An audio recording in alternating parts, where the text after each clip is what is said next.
நாள் 1. இருள் மற்றும் ஒளி. ஆதியிலே உலகம் முழுவதும் ஒரே இருளாக இருந்தது. அங்கே எதுவுமே இல்லை.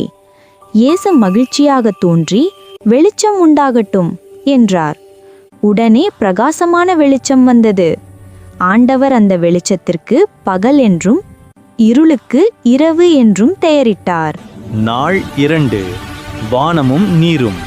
ஆண்டவர் மேலே இருந்த நீருக்கும் கீழே இருந்த நீருக்கும் நடுவில் ஒரு பெரிய வானவெளியை, ஆகாயத்தை உருவாக்கினார். இயேசு மேலே சுட்டிக்காட்டி, இனி இதுதான் ஆகாயம் என்றார். நாள் 3. நிலமும் தாவரங்களும். ஆண்டவர் கீழே இருந்த தண்ணீரை ஓரிடத்தில் கூட்டி நிலத்தை உருவாக்கினார். நாம் நிற்கிறோமே அந்த பூமி. பிறகு அந்த நிலத்தின் மேல் விதவிதமான புற்கள், செடிகள், பழங்கள், நிறைந்த மரங்கள் என எல்லாவற்றையும் உண்டாக்கினார். நாள் 4. சூரியன், சந்திரன், நட்சத்திரங்கள். வானத்தை பார்த்தால் அழகாக இருக்க வேண்டுமல்லவா?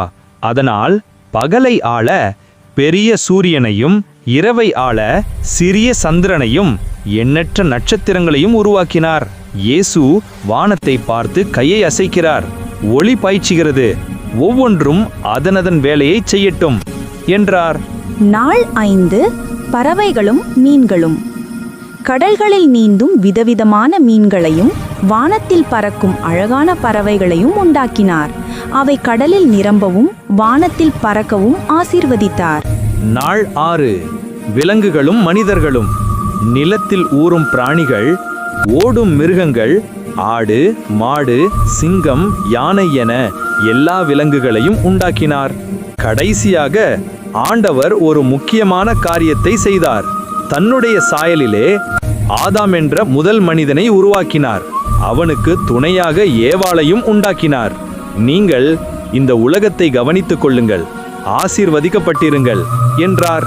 நாள் 7. ஓய்வும் முடிவுரையும்.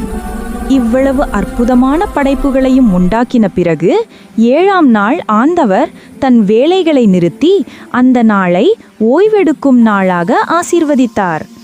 இயேசு, படைத்த அனைத்தும் மிகவும் நல்லது, எவ்வளவு அழகான உலகத்தில் நாம் வாழ்கிறோம் என்று அவர்கள் சந்தோஷமாய் காணப்பட்டார்கள்.